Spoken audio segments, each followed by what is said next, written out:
Thank you for watching the World Community Magazine's Hour of Power Live on Facebook with your hosts Edward McQueen and April Garner.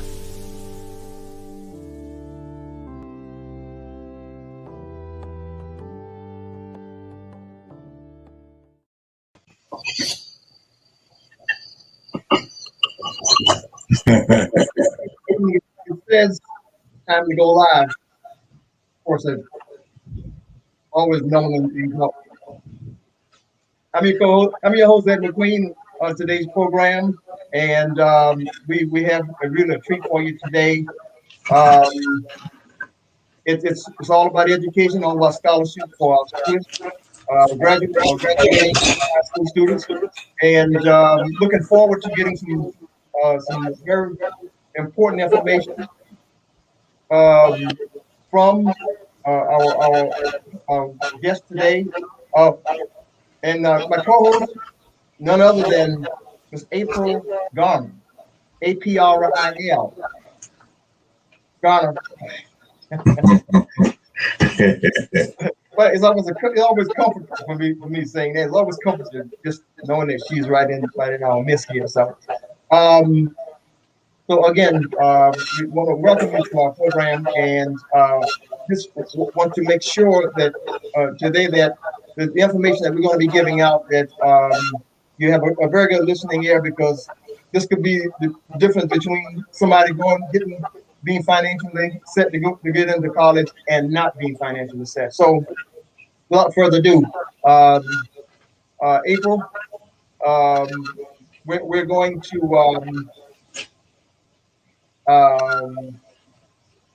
talk about that for a while, okay? And our guest, as you can see, Ms. Roz McGinnis of the United Negro College Fund, and Brother Caleb J. Brown, who is the treasurer of the Whittemore Alumni Association. Did I say that right, Brother Caleb? That's right. Hello, good evening. How's everybody? Everybody doing okay? Yeah.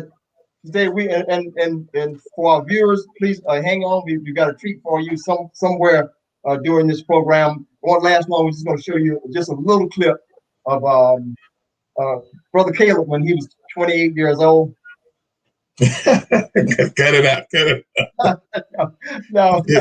So we're going to show you some clips of one of the successful galas that Brother Caleb and the Whittemore Alumni Association put on over the years. And we're hopeful that it comes out okay. This platform, sometimes it has technical difficulties, but I've tested it, and at least for a few minutes, we can just show you some faces, and we'll go from there. Our other guest is Ms. Roz McGinnis. She's of the United Negro College Fund. She's been with us before, and that's an organization that's well endowed. Well, I'm going to say monetarily and the art of giving, okay, to our youth and awarding scholarships for a long period of time. So I'll let Ms. McGinnis tell us the history about it. But and April, of course, you're going to chime in. I know you're going to chime in anytime you want to. You don't have to put any signals up. Just start talking. Always good to see you, April. This virus has caused everybody to be so distant. This I don't know. Okay, but let's start with Ms. McGinnis. Ms. McGinnis, the United Negro College Fund, has this reputation, fantastic reputation. Could you just give us a little, just brief history? We have a generation that doesn't know a lot about the United Negro College Fund and what it's been doing. Yeah, sure. And thank you for having me. Use this platform to rally for some donations. That's great. Okay. So let you give your little background on the United Negro College Fund and your role that you're playing. So thank you so much. My role with the United Negro College Fund is that of an ambassador, and I'm the area development director for the state of South Carolina, which I love and enjoy. And UNCF has been around now for 76 years. which is a long time for any business and especially a nonprofit like ours. We were really established for the purpose of helping our private colleges and universities in 1944 by then the president of Tuskegee University, Dr. Patterson. And since that time, we're most known, I think, for our motto, which I'm learning a lot of younger people don't know, but many of us grew up with, which is a mind is a terrible thing to waste. Mhm. But and we've added since then, but a wonderful thing to invest in. And Lou Rawls became our champion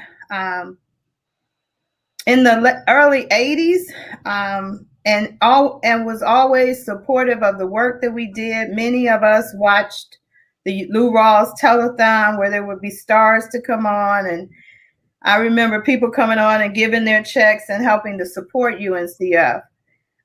What we do is raise monies to help students get to and through college. So yes, we raise a lot of money, but we give out a whole lot of money as well.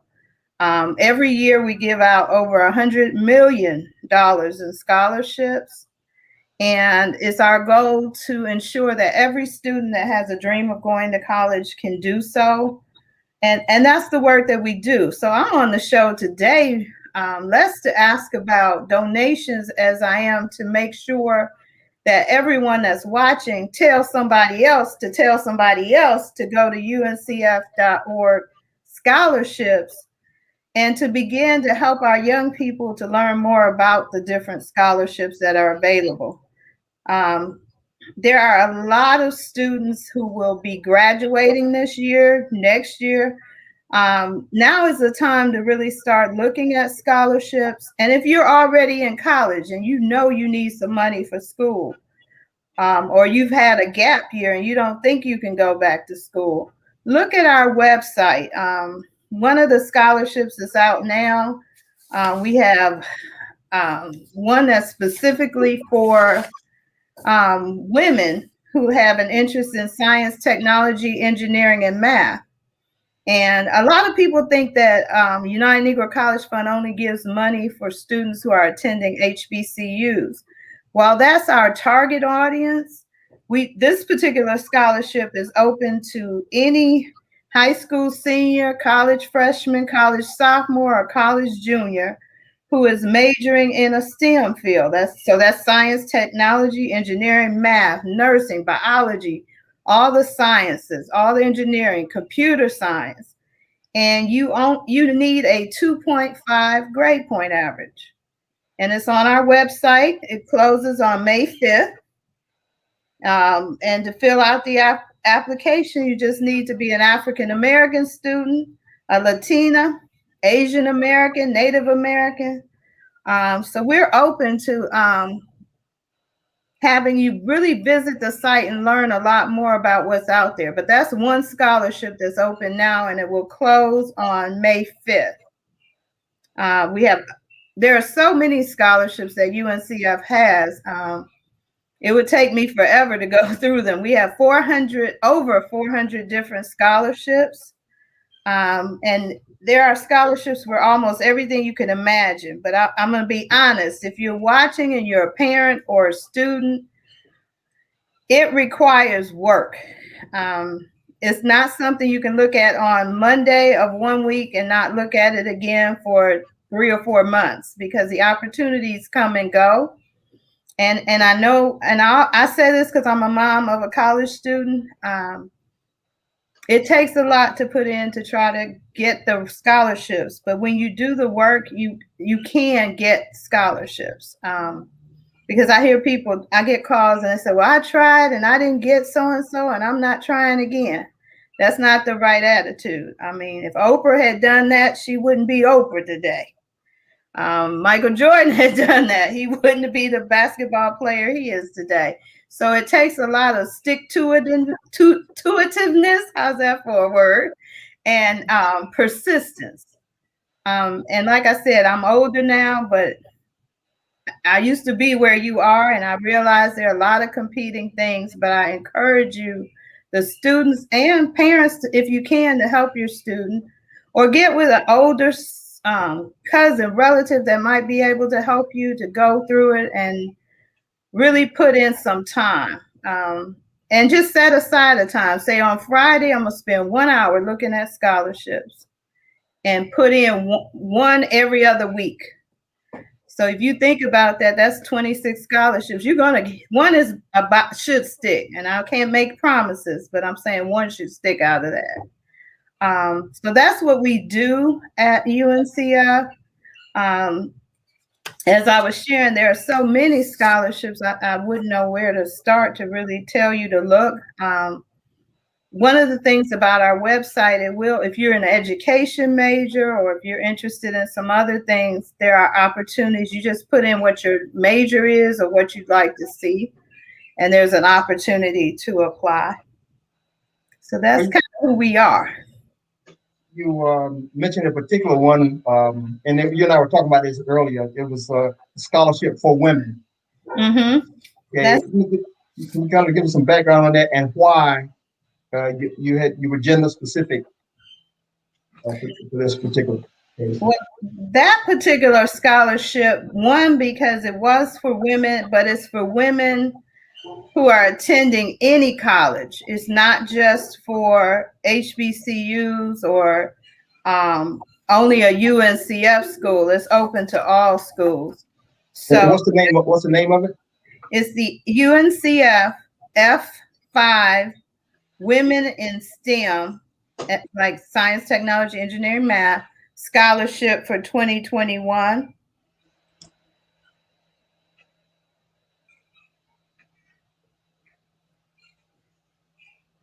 And then there is a Coca-Cola has their scholarships out now. They close at, and everyone knows Coca-Cola.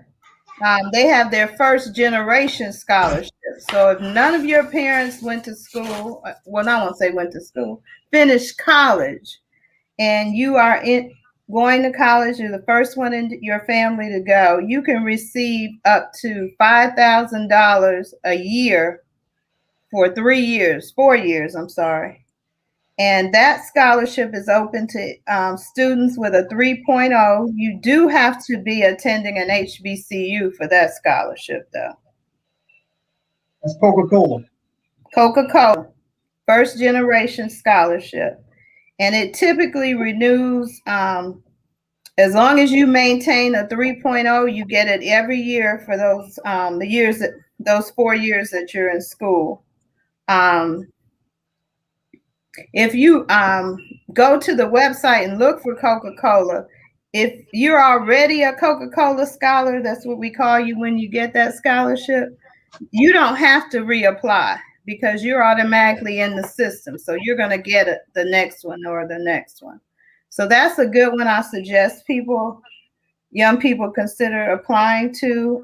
If your grades should slip, they don't just say, oh, you made a mistake this year, your grades weren't the best. You can reapply to be reinstated. So that's another reason I think it's a good scholarship for students. Okay, I mean, look, all this money out here. Some may look at it as hard work, I guess, to have to submit all this kind of stuff. But judging from just the few comments that we have, must be a listening ear out there somewhere. One is from Brother Ozell Newman, and he wanted to know what are resources for scholarships for current college students to apply for. Well, you touched a little bit on that, I believe, and the limitation of scholarship for students who are not first generation college students and non-HBCU college students. Okay. So first, with the first part, I would say the majority of our scholarships are for students who are current college students. Many of our donors want to ensure that students don't have to deal with the stress of financial difficulties in terms of being able to go to school and then having to worry about their finances. So many of our scholarships apply to students who are in school. With regard to the second part, every scholarship is different. We have scholarships that are not exclusively for UNCF or HBCU students. I would say about 3 out of 10, 4 out of 10 are not. The majority, though, are for students who are attending an HBCU. But again, you have to look at the scholarship and see if it meets your needs.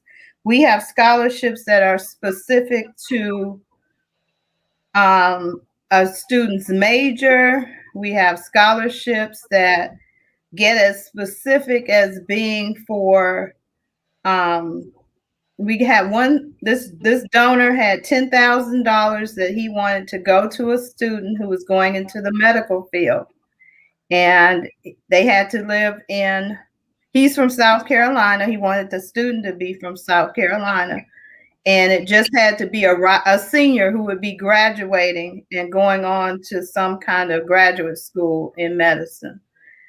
Like I said, we have with over 400 different scholarships. It's difficult to really look at all of them. We have many are in the arts, but there are a lot of, we don't have nearly enough for the students who have an interest in theater and dance and music. We do have Michael Jackson scholarship, John Lennon scholarships. It just depends. Kevin Hart did a scholarship. I think that's just for the fine arts. So it just depends on what the donor wants. That's what we do. I think Janet Jackson has a scholarship with us. So there are opportunities. Again, it's a lot of information to sift through. I wish I could say we had a magic wand and we could say, okay, Michael, you want to major in biology and you do these things. So here are all your scholarships. Unfortunately, the computer will pull them, but it's not always exactly right. And that's sometimes the students complain about that too. Well, I'm an music education major, and it's not only sending me ones for teaching. I want music scholarships. So I think you just have to look at it and again, put in the work. Well, there were some comments about the need for students to answer the call for future doctors. Joelle McQueen, doctors, scientists, etc., to advance the quality of life in humanity. Yeah, and that's a field. If students have an interest in the sciences, there are tremendous opportunities for them with regard to scholarships. But to your point, we need the students to take an interest.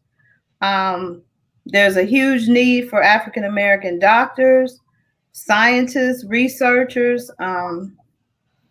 Well, I mean, I'm biased because my son's a biology major and he's in college right now. But just his experience, and he does attend an HBCU, he's had a free ride in terms of opportunities at our school. And that's something we don't talk about a lot in terms of our HBCUs, especially for students who may need a little more hand-holding, a little more guidance. I think that's one of the unique qualities that our school provides, right, as compared to the larger state universities or predominantly white institutions. We tend to nurture the students and instill in them some life skills and values that I think are really necessary. I did not attend an HBCU, but having visited my schools in South Carolina, I can speak to all 5 of those that they do an amazing job, and they're on par with some of the top schools in the country.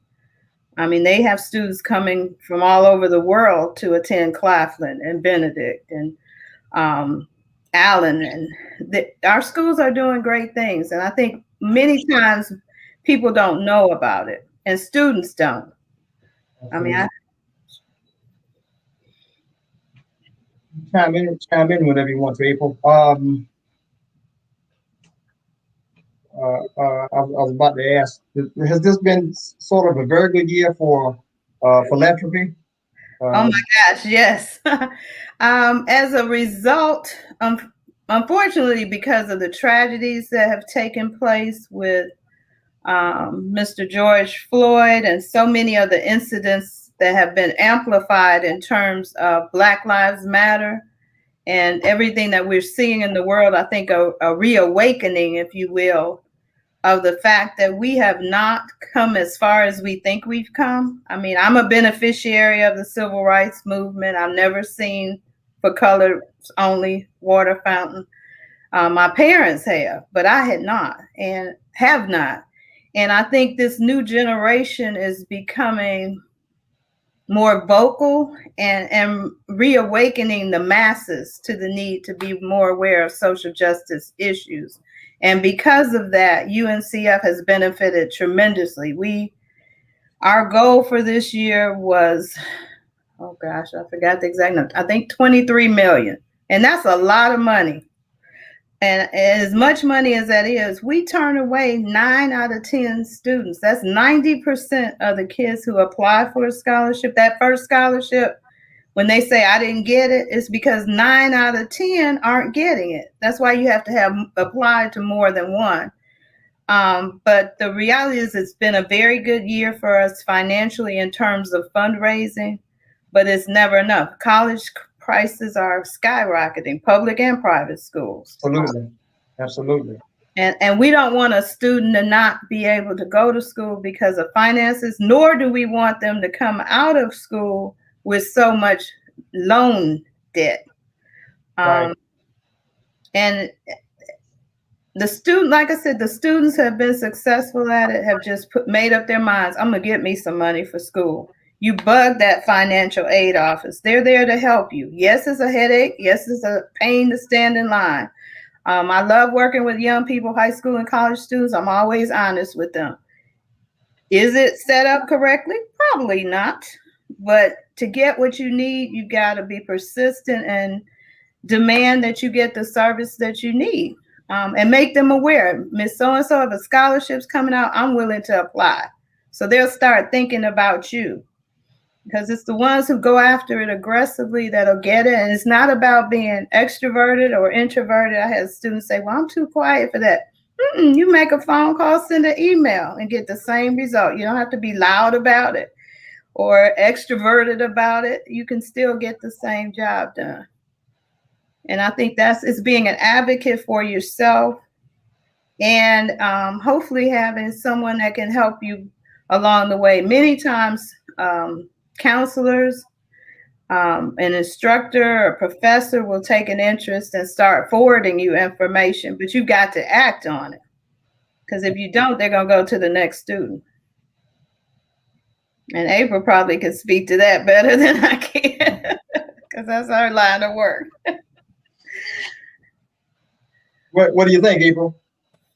I mean, I think that everything she is talking about is valid. Not only just being persistent, but starting early, just like she said before. And, the one question that I have, you were talking about the fact that there are certain students who may not get the scholarship. And so you just encourage them to, continue to try over and over again. What are some of the reasons why a scholarship is denied, so to say? I know that you've mentioned it in the past, but it would be good to just remind everyone of what they really need to make sure they're doing when they complete these scholarships. So our number one, Yep, that's it. The number one reason why students don't get considered for a scholarship is they have an incomplete application. I had a scholarship that was specifically for the Greenville area, but we had 10 we could give away. We did not get any applicant that completed that entire file. And that's shameful to me. It won't happen next year. But the reality is for the most part, your applications are going to ask for a personal statement of who you are, what your major is, what you think you want to be when you finish school. That's a document you can use over and over. If you Google personal statement, you take one and you say, "Oh, this sounds sort of like me." You put your real stuff in there. Don't make up who you are. The other reason is letters of reference, because students wait until, and it's not always the case. I'm going to take that back. Students have to have letters of reference sometimes from a teacher, instructor, a counselor, someone in the community who can speak to who they are. And often they won't receive their references in time. Sometimes it's because the student, you go to the person and you need it. It's 5 o'clock and you need it by 11:59 that night. Well, but other times, and I've experienced this with the students I work with, sometimes adults get busy and they say they'll do it and they don't. So you've got to have plan B or stay on that person's head and say, "Listen, Miss So-and-so, I need my letter. Here, I'll help you write the letter." Because sometimes they may not know how to even get it started. But that's the main reason they don't complete the application. I'm looking at one on my desk right now in terms of what's required. They want a resume.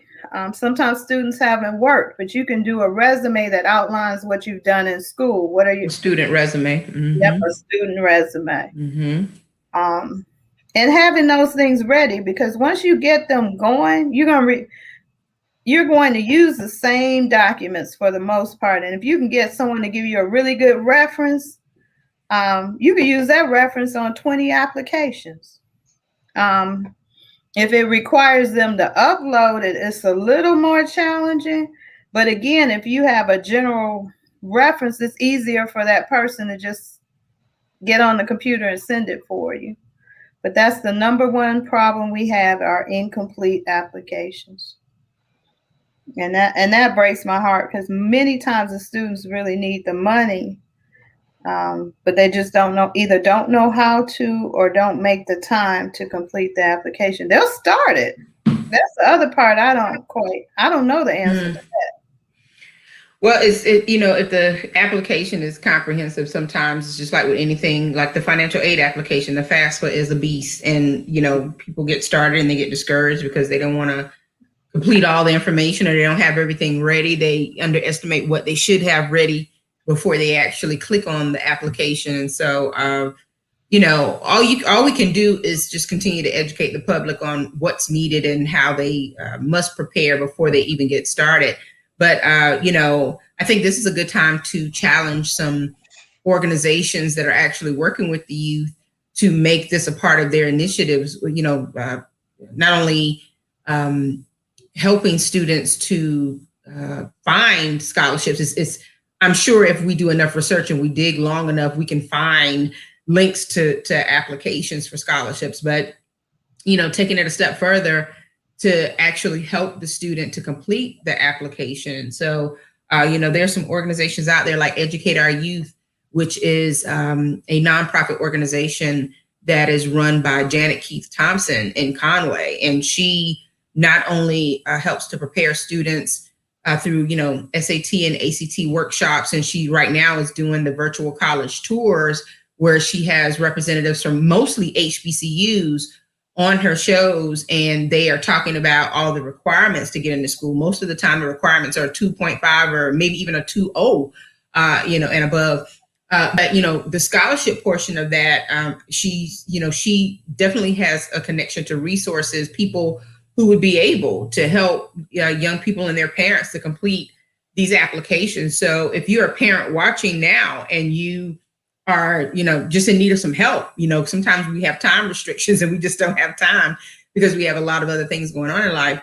Reach out to some of these organizations that are assisting our young people and ask if they can, create an initiative behind that. And I definitely challenge people to get in touch with Janet at Educate Our Youth to talk about those needs, and she can help provide those types of services through her network of people, of educators. Yeah, it's fantastic that we have those kind of resources. And I would like to encourage the churches for youth days or during the summers.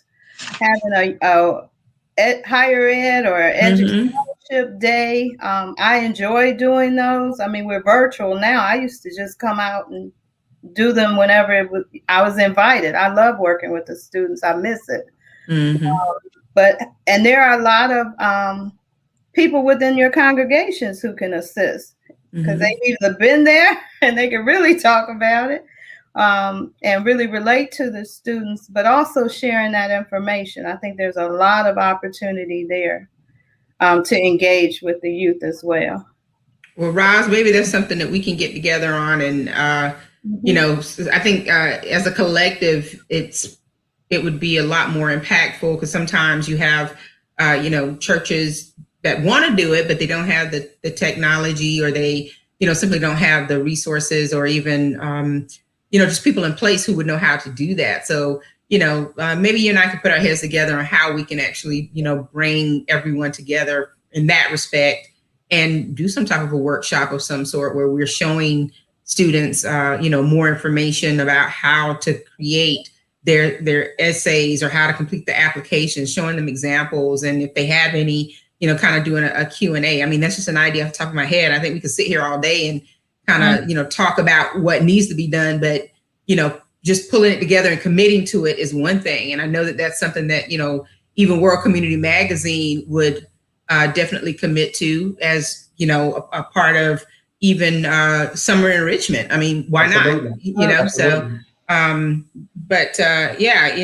there's too much money on the table for students to miss out on what's available. There shouldn't be a reason why a student cannot go to school, especially financial reasons, if they really want to go, and sometimes the tragedy of it all is that the smartest and brightest who want to go to school and who are determined and committed to staying the course and completing towards graduation are the ones who usually have the hardest time financing college, and so, we can't forget our underrepresented and underserved. I mean, there's some students out there who are just so extremely bright, they have scholarships falling in their laps, and okay, so it's easy for them. But then there's, there are other students who don't, they don't receive that kind of support, or, they don't have that kind of foundational piece where they can, find the money more easily or get the money more easily, simply because no one is pointing them in the right direction. So definitely a community initiative that's worthwhile. Yep, and I agree with you, April. I'd be delighted to work and partner as we work and enhance on our overall partnership in the Conway area, Myrtle Beach area. I'm excited about it.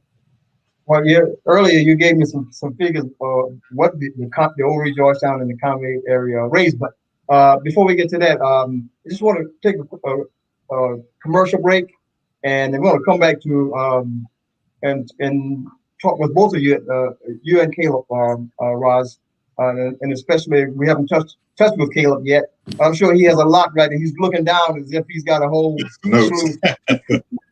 slew of notes. So that's what we're going to be expecting. Okay, so let's just go to this commercial.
Special thanks to our graphic designer, and engineer. She thinks she's not an engineer, but she is. April Godhead. They did not need to know Creative. that. Creative. It was really simple, Brother Elwood. They did not need to know that. Okay. All right. So so let's see what Brother Caleb has to convey to us today. Brother Caleb, can I, if you don't mind, we start off with just giving a slight memorial to the lady who who was in charge of the scholarship program at the Whittemore Alumni Association. Okay. Yes, Ms. Geraldine Gagem. Right. Yeah. Yeah. She was very instrumental in helping the young folks, young people, get the scholarships. She was in the chair of the scholarship committee for the Whittemore Alumni Association. Yeah. She was a trailblazer in many instances. She's gonna be greatly missed. But Ms. Gagem, again, was in charge of our scholarship committee. Yeah. And she also our fundraising committee. She did the booklet committee. She owned the booklet committee. So she was very instrumental in getting a lot of funds in. And over the course of our incorporation, I guess our inception, we have done over $120,000 for a small organization. I think that's pretty good. We have done on an average of 10 scholarships per year, 10 $1,000 scholarships to deserving high school seniors. Some have asked us during the time of Ms. Gage, could we extend that over to graduate school? But the requirement we have right now is for high school seniors. And we have a small group that works in the organization, and we don't want to extend ourselves to that degree right now. You know, we don't want to, we're working with the criteria that's needed. And Ms. Gage was very instrumental in getting that, getting this application out, getting them back in, reviewing them, have a committee that review the applications and award the scholarship. She was in charge of all of that. She's gonna be greatly missed. For how long? It's about 20 years, right? Something like that? Yeah, 20 plus. You started in the late 1990s, yeah. And I'm trying to remember now. Maybe it was mid '90s. I think I've got this. I've got the charter in the back there. But in the '90s, we were incorporated through the state. Now we're not a 501c3 yet because we work with a small amount of funds, and we didn't see a need to do that. But we're working on a plan to maybe go ahead and do that with the interest of getting larger donations in. We're basically primarily getting our funds from the community, men and women who have either graduated from Whittemore and gone on to made great careers. They've come back and donated to our organization, and a few of them are some of the recipients. And we encourage recipients to come back and try to help. We have one come to mind right now that was one of the initial recipients, and that's Dr. Terry Dixon. He's from the Ana area, but he graduated from Conway High School. Now he's a doctor at the Medical University of South Carolina.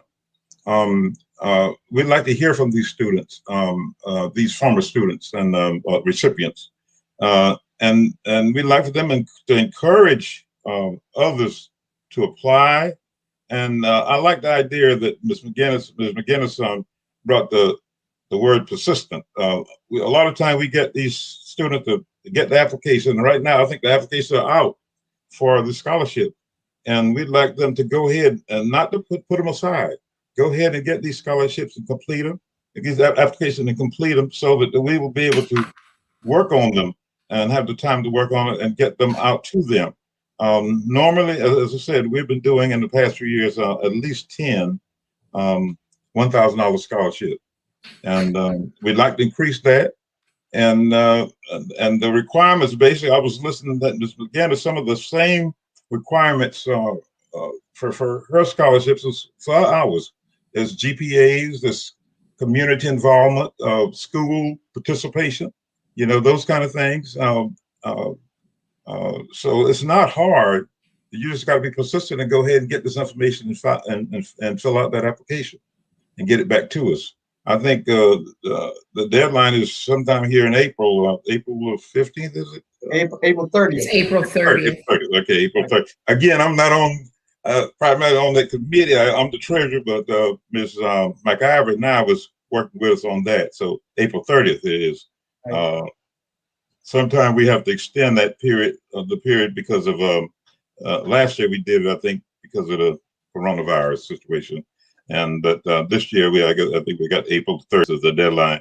So we asked the students to please, we encourage them to go ahead and fill out those applications and get it back to us before April 30th if they can.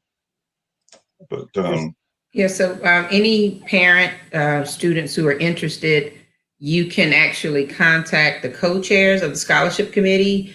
Marjorie McIver, her number is 843-907-1406.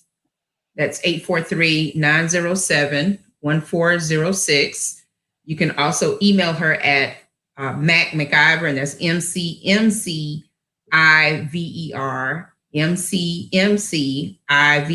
at sccoast.net. Or you can also contact Tanya Pickett at Horry County Schools, and her email address is tpickett, PICKETT at horrycountyschools.net. Applications can be obtained from the high school guidance counselors, from church secretaries, or their designated contact persons, through online access. And pretty soon there will be updates to the Facebook page and also social media networks. Brother Edward, with your permission, I will post it to World Community Magazine's website, so that if anyone wants to access the application, it could, you can access it from there as well.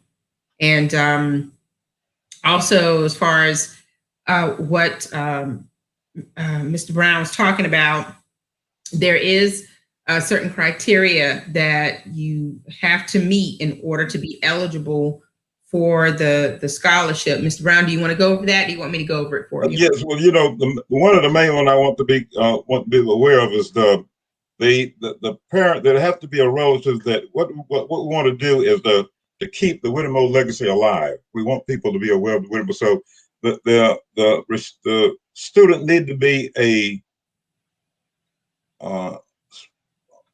descendant of a descendant, of Whittemore, and it don't have to be a graduate of Whittemore. We had students in 71 that left after and during the integration left the Whittemore and went to Conway High. Mm-hmm. Well, they have children now and grandchildren, so they can apply. If you had an uncle or aunt, you just put their name down on the application. Somebody who attended Whittemore, not graduated from Whittemore. We just want to keep the Whittemore alive, the name alive, and that the legacy. So, but if you want to go through with the other things, you may have the paperwork there, the requirement. If you don't mind, you can do that, please. Okay, all right. So, yes, as he said, you must be a descendant of an alumnus of Whittemore High School, or the extension of that, which was anyone who also attended Conway High after integration. Applicant must have at least a 3.0 GPA based on an unweighted grading scale. They must be currently graduating from an accredited high school and should exhibit academic promise and demonstrate financial need.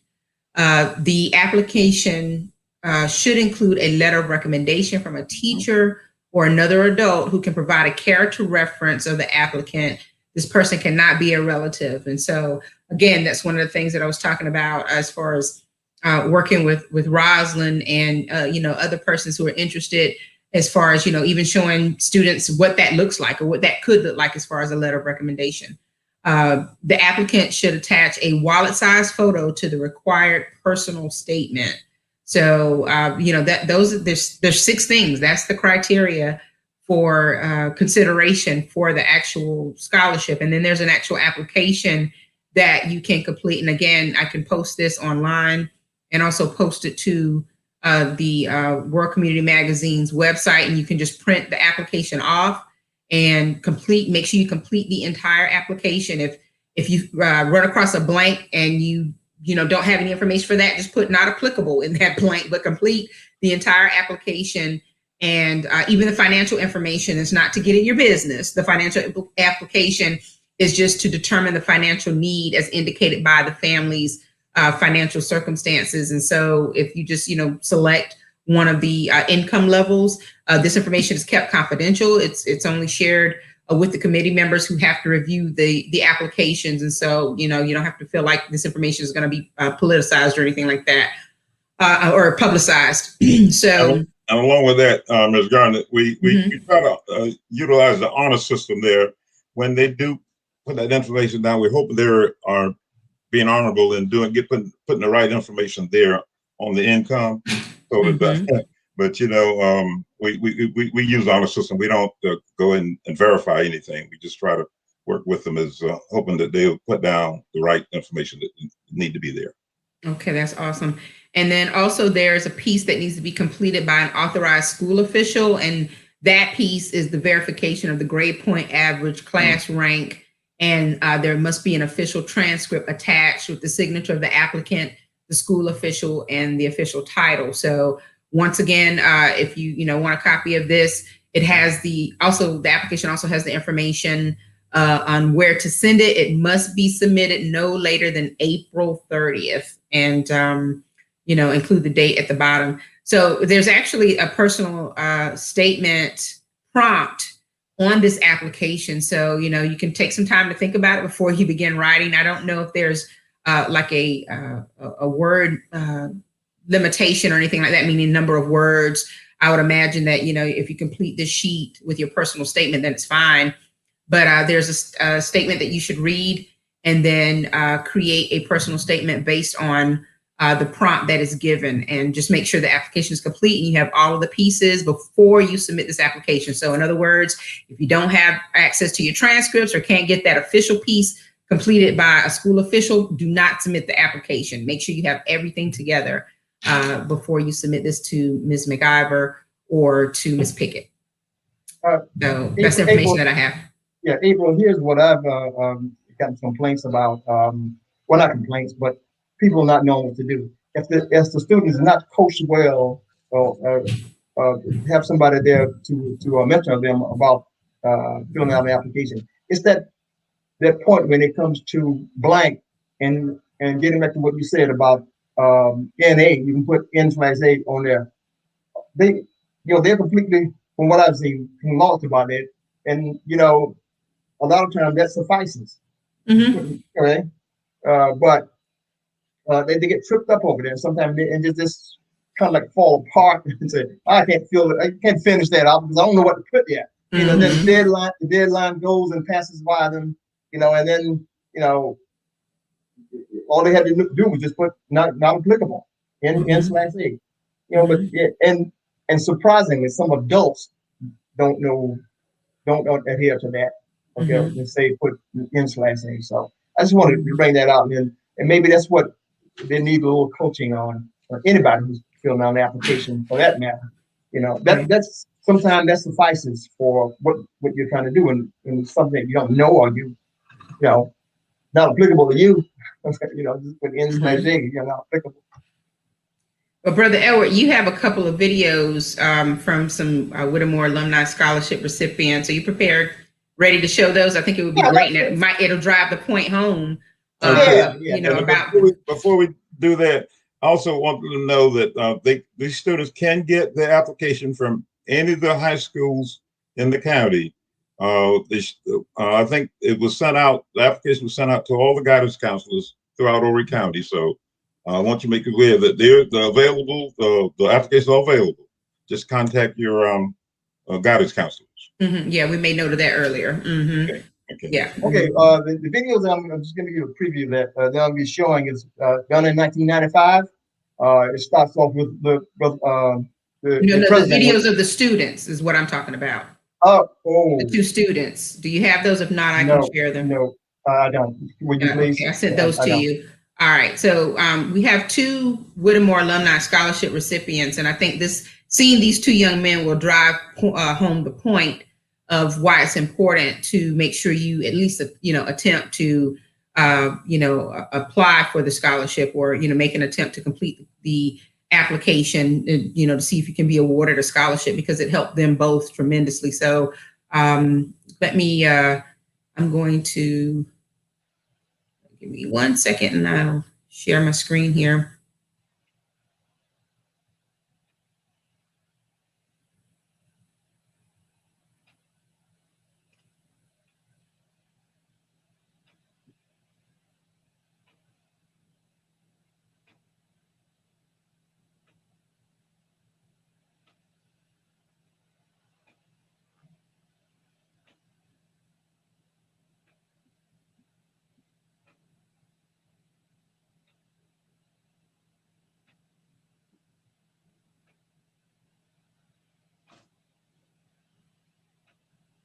All right.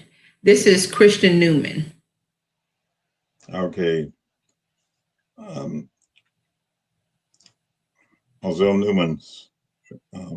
And I'm hoping that I can, I want to make sure we can hear the sound on this. Let's see. If you can't hear the sound, then Brother Edward, you can show yours while I work on the sound. So let me know if you hear the sound. Do you hear the sound? I don't hear it. Okay. Well, Brother Edward, if you'll go ahead and show the videos that you were going to show, I'll work on getting the sound. Okay. All right. Go ahead. Okay. Our annual fundraisers. Brother LaRue there. We're having a great time. We have a large number of our alumni here, and plus our guests. We're having a great time. Wish everyone could be here, but I guess everyone could be here, but we sure would like to have all our alumni here with us, but we're having a super time. If you're missing this occasion, you're missing a treat. We'd like for you to come out next year, sometime around, because I don't know the day at this time, but we should have it somewhere around the same time next year. So please come out and be with us. We're enjoying ourselves, so thank you, and we'll see you next year.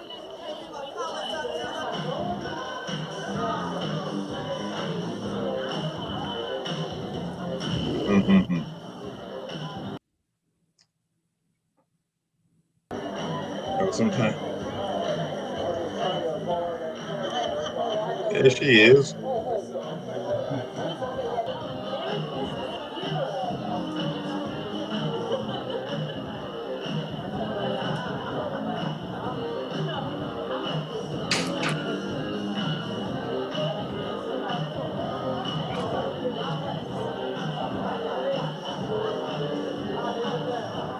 Williams Sisters.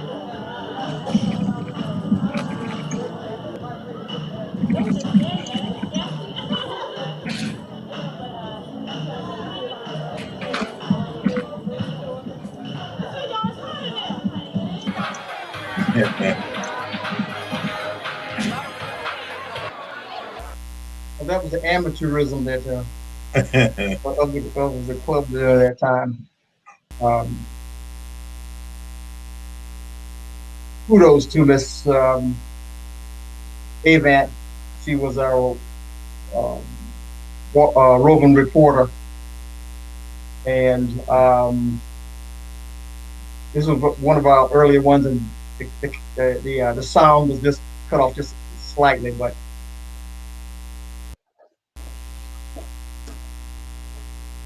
some of those faces I'm sure people will be recognizing for a while.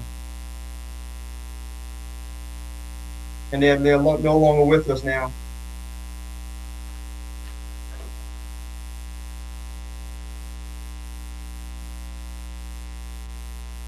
Wonderful time, and it's just so good to see all of the old classmates. And I'm just happy to be here and looking forward to coming back next year. So where are you here? California? I'm in Santa Monica, California, and drove across country and going back in about a week. Okay.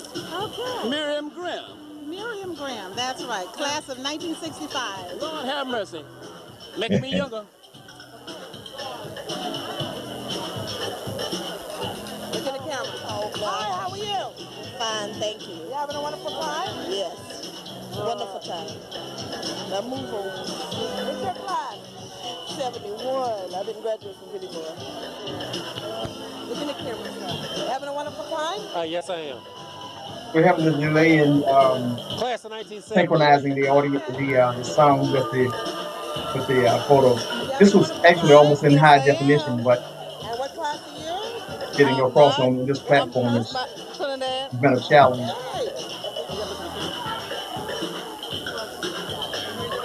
That's wonderful. I want to say I'm having a blast here at the Whittemore Alumni, and I'm glad my cousin here. I want to recognize him, and we're having a ball. And this is my fiance right here, and we hope to be here next year again. Y'all have a Let me good know, day. April, when Merry you got Christmas. the videos for the students. Pulling off. I think I'm ready. I think so. You ready? Oh, okay. Hi, fine, having a Oh, wonderful okay. time. What class? 54. Wonderful. Hi. We'll do that now.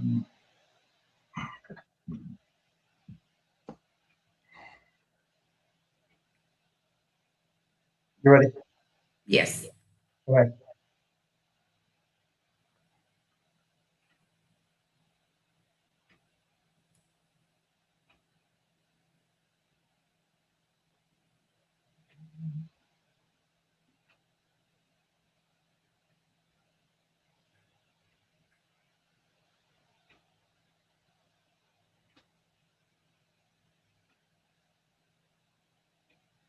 Let's not.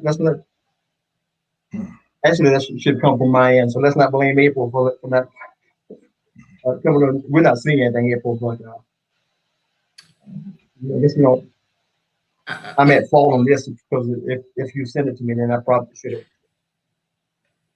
have. So you didn't see anything? Did you hear anything? No, nobody saw anything. Did you press I'm gonna share? try it. Yes, I did. I'm gonna try it one more time. She's being persistent. Yes, because I want this video to be shown. Exactly. Yeah, I want really. this video to be shown. Our audience understands. I mean, they know the kind of platform. I mean, hell, NBC has the same kind of technicality sometimes. That's So, right. And I don't know if it's because yeah. So it's not. If you're thinking that we can see it, April, we can't. But okay. I haven't. Hold on just a second. Oh, okay.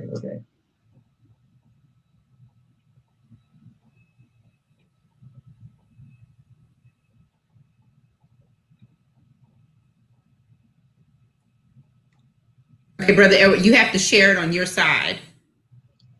Well, I'll have to get out of this system to. No, you don't. You don't have to get out of it. Just select one of the frames that has a big box, and that might do the trick. I can't see it on my side, so I don't know.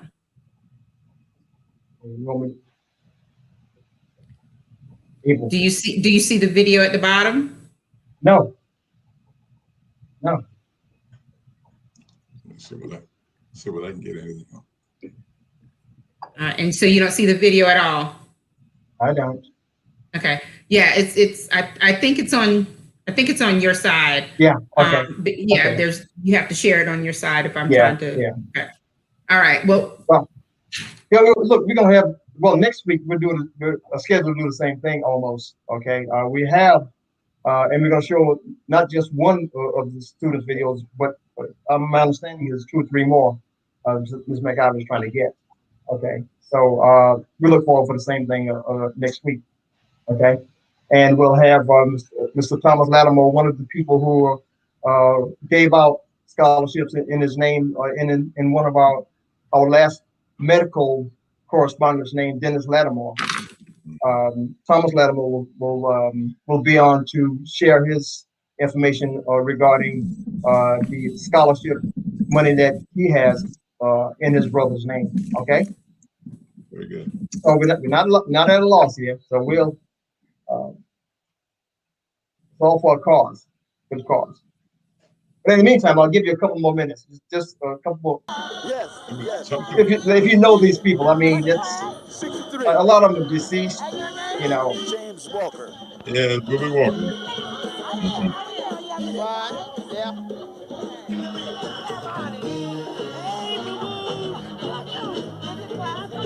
Class of 1970, the final class. Final Fair 1970. It's only give you a couple of minutes of this because we're running past time. I know people have other things to do. But our Roman reporter again is Miss Mary Evans, Mickey. She did a fantastic job on there. One day we'll be able to show this in an auditorium or something. I'm having a wonderful time.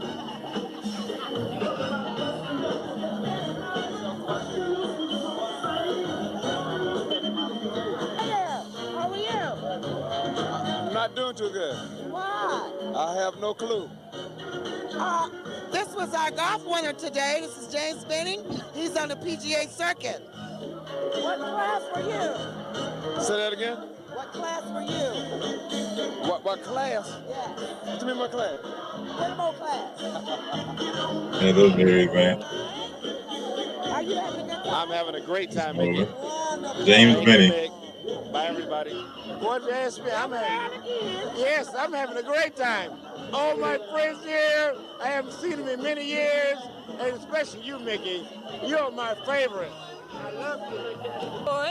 Kat is the wife of our PGA person, Mr. Benny, and he won the golf tournament today. How about that?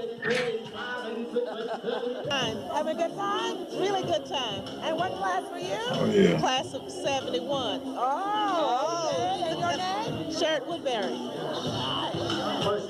Hi there. Welcome to the Whittemore Ball. Oh, They've been my dog for a long time, now they the world dog. Yeah, we're a little bit the audio is not in sync with this is my the neighbor. video here, so Yeah, we that's work why for the you're Sun News. kind of delayed. Hi, Mickey. How you doing? Fine. And what class were you? Class of 72. Oh, dude. And who is this young man? Louis Bellamy. Mr. Bellamy. Hi, how are you? Fine, how you doing? Having a good time? Sure. And are you from Conway? Yes. I know that. I know you. What's your name? I know you. My name is Mrs. Baldwin.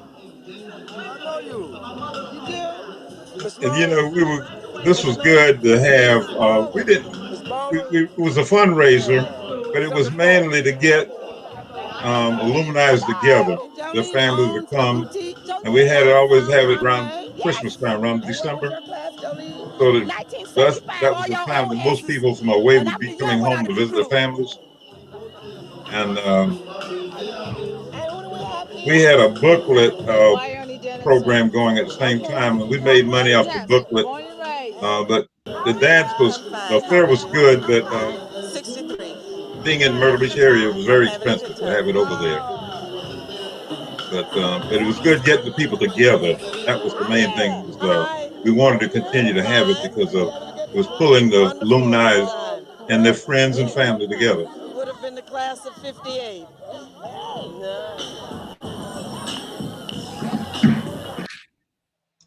Yeah, a lot of these people are going on. Yeah. So I know we people have things to do, so we're going to cease it now. Oh, you want to see her? That was my guy, right? The basketball game last night, and I don't think I was duly recognized. Thank you. We thank Margie for all her efforts and all that she does. Fantastic time, thank you. Oh, look at the camera. Yes, and I. All right, well, we let's just put it into that right just for this time. Okay. But we want to thank all of our guests, and maybe another time we'll have some captions, some more captions of our video to show you. My apologies, April, for not being able to carry out to play those videos. For We'll get together so we can make sure that you pull them up next week. yeah, we'll yeah. So we'll thank you, Roz. Thank you so much, and Brother Caleb, and of Thank course, you. co-host April Garner, WCM Live, and to our audience, hope you enjoyed today's information propagating issues and information about scholarships. Okay, that was the most important thing, and we just that can be said strong enough. Okay, because there's so much money out there. I think it's just a matter of communication now. There's just a lot of money out there, and if, once you get the communication straightened out, I think a lot of us younger high school graduates could be well on their way. And I'm just hoping to see that day. I'm just waiting to see that day. Okay, so God bless and see you all, everybody next week.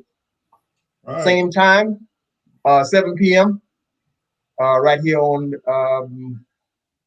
WCM Live. Right. Bye now. See you next week.